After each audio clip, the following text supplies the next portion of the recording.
What's going on, guys? Welcome back to another video. So today we're going to be installing a 3-inch full downpipe on my LBZ. This week I really wanted to get the Starlight headliner rolling, but I'm waiting on the suede still. I guess it's like on a nationwide back order or something Amazon was telling me. So we're waiting for that to come in, and once that comes in, we'll get started on that. Hopefully it's in this week, so next week's video hopefully will be on that. But today, we're going to do a 3-inch downpipe install in the truck. I want to get some before and after clips of it, sound differences and stuff like that. So without further ado, let's go outside, give the truck a cold start, and get right into the video. It's currently dark out, but we're going to go ahead and get a cold start of what it sounds like before with the factory downpipe on it, and then what it sounds like with the new downpipe on it. So let's get a cold start here.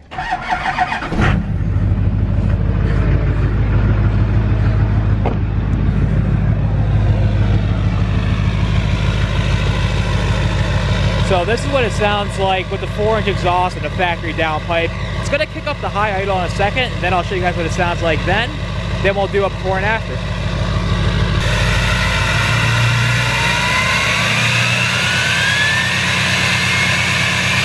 So that's what it sounds like on the high idle. Then we'll get one after the downpipe on. Now that we're fully warmed up, I want to let the truck idle for like a half hour or so because it's really freezing cold outside. It's like 30 degrees. So once this car passes, we're gonna pull out and I'm gonna get a sound clip of what it sounds like before. Now, like I said, it has a 4-inch exhaust on it. I didn't check yet to see if it has a downpipe on it. I doubt it does. I'm pretty sure it's just the exhaust. We're gonna throw the downpipe on, but let's pull out of here now and we'll get a little sound clip of what it sounds like stock, like I said, with the 4-inch exhaust.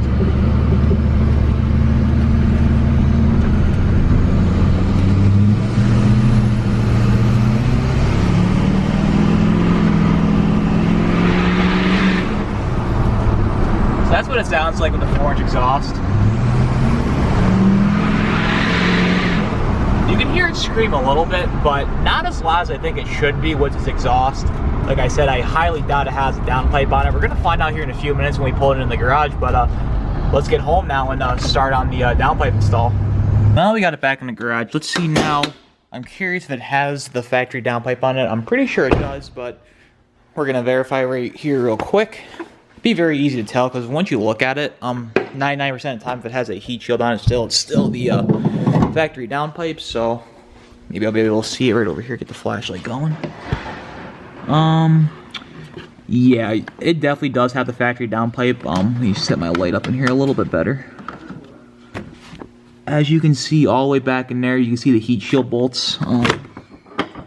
See the exhaust down there a little bit. We're going to get the inner fender liner here pulled out to start with so we can get in there a lot better.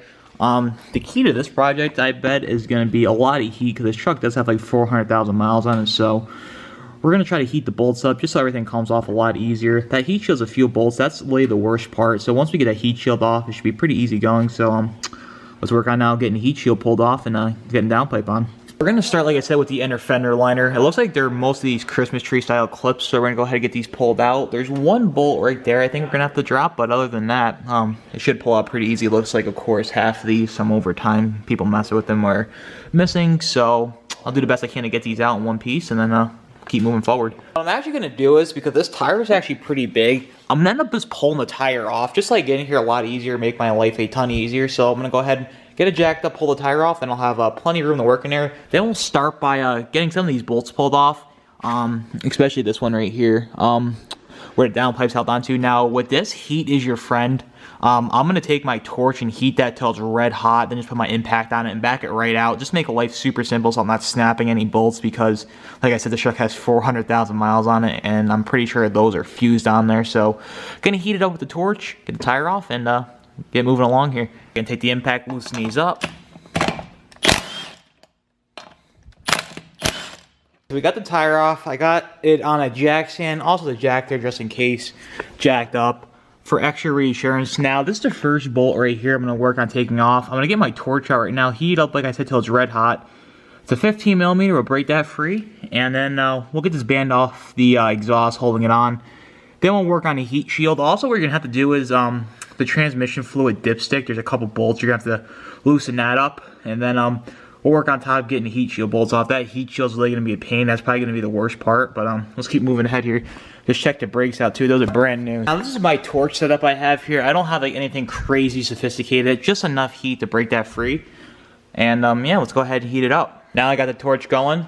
Let's work on getting that bolt heated up. Like I said, I'm just going to keep it on there until it's red hot. Get it red hot. We'll put the impact on and just back it right out. Now that bolt's glowing red hot, I'm going to throw the impact on there and hopefully it backs right out. Okay, after playing around with it, thank God it actually pulled right out. You can hear that piece sizzling on the floor. It ended up actually being a 14 millimeter. Heat really saved my butt here because that would not have came out. It was even struggling with the impact. But we got it out. Now let's go ahead here. I'm probably going to heat that band clamp up as well, just to make life easier so when I back it out it comes off. Then we'll start working on the heat shield bolts. Upon further examination, of course, everything that can go wrong will. It actually snapped the whole bracket, so that bolt feeds through there. And it actually goes onto the up pipe bolt right there. It actually snapped the whole bracket, so I got to figure out what I'm going to do now. Next case scenario would be back these bolts out of the up pipe, which will look rusted on there, or just send it for now without that bolt and see what happens. I'm probably not doing that. I do have an up pipe over here I was thinking about installing. Now that bracket broke, that may come into play with me doing that up pipe, but that's for another day. We'll throw it on there for now, see what happens if it rattles or anything like that. If it does, then we'll go ahead and do the up pipe and get that bracket fixed. But let's keep moving along here. I sized it up. It's an 11 millimeter on a band clamp here. I'm going to do the same thing. Heat it up again, get it nice and red hot, back it right out. Hopefully that doesn't break.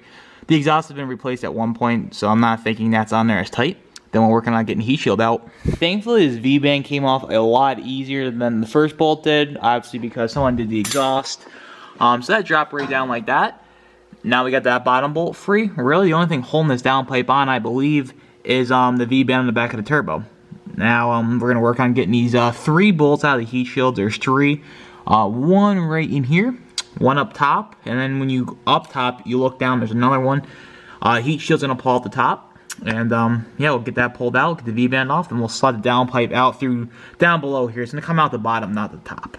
Okay, so moving up top. We're going to take the resonator off. It's a T30 Torx bit to take this off, and there's also a band clamp on there, a hose clamp. We're going to just pull the whole resonator off just so we get to the back of the turbo a lot easier. Now we got the resonator off. There's 3 10 millimeter bolts on this heat shield on top of the turbo. 1, 2, and then right behind there, let me move this AC line, is 3. We're going to get that popped out, remove that heat shield, then we'll start working on the big heat shield that's actually covering the downpipe. I've got the 3 bolts off this heat shield on top of the turbo. Now, one thing that's kind of really frustrating is I have everything intact, so like the emissions, the EGR, and everything still on here, and there's really no room to slide this out at all.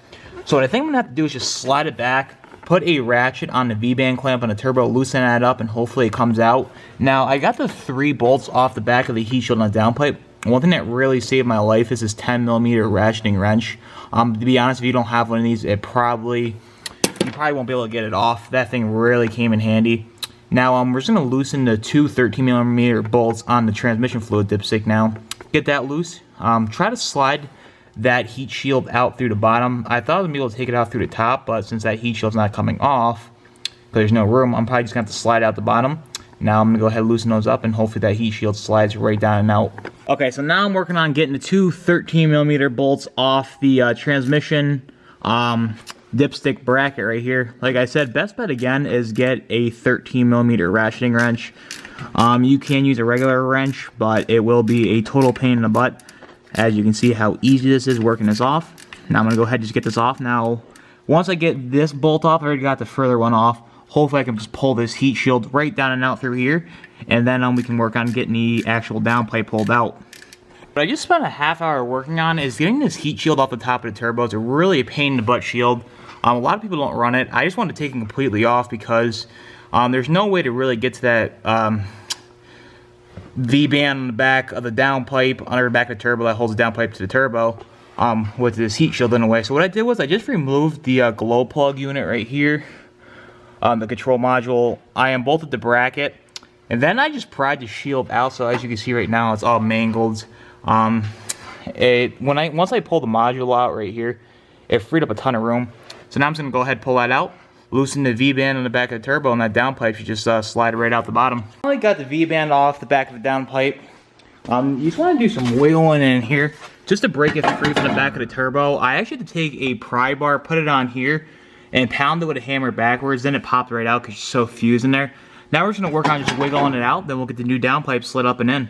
Now that we got the old downpipe out, this is a little comparison between the both. You can see how this is a full 3-inch all the way down, how it's really curved a lot better, how this one's super, super constricted, like right here.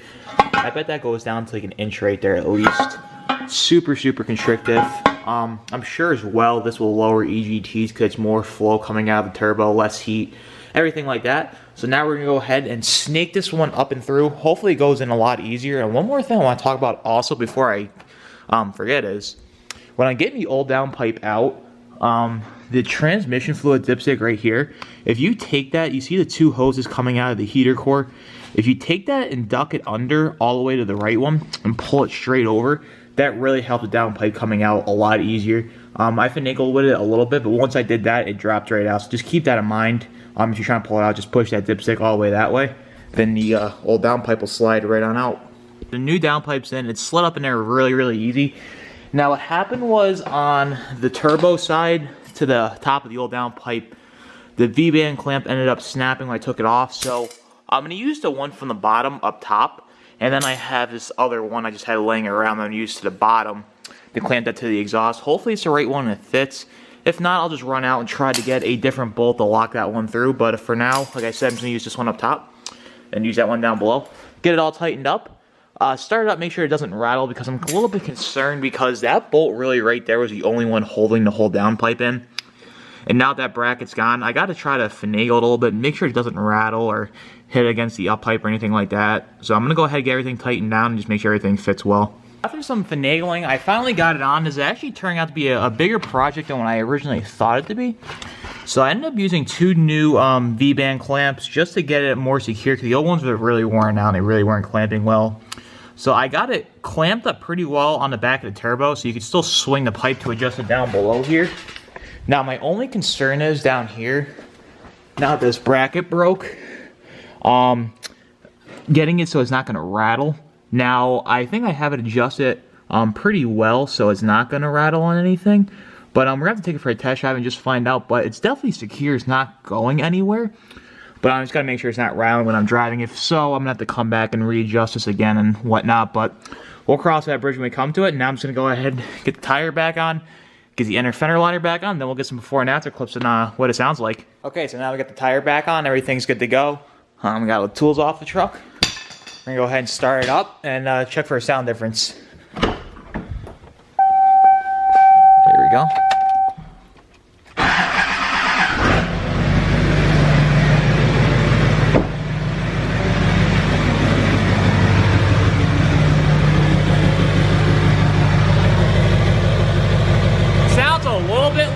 Now, I'm not going to know for sure until we get on the throttle, but let's go for a ride. The roads aren't the best, but here's a little sound clip of what it sounds like now.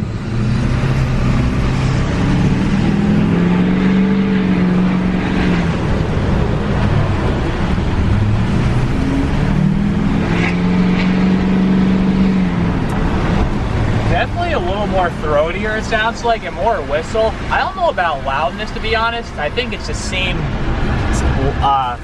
loudness as it was before, just a little more whistle now and a little bit more throaty at wide open throttle. Alright, so that's about for this video, guys. Let me know what you think down below of the downpipe install. Like I said, I don't think it really added too much loudness to the actual exhaust note. It added definitely more whistle and throat, but like I said, it already had a 4-inch straight pipe on there and it was loud to start off with. But if you guys are new here, be sure to subscribe. If you like the content, be sure to leave this video a big thumbs up. But until next time, I'll see you guys in the next video. Take care.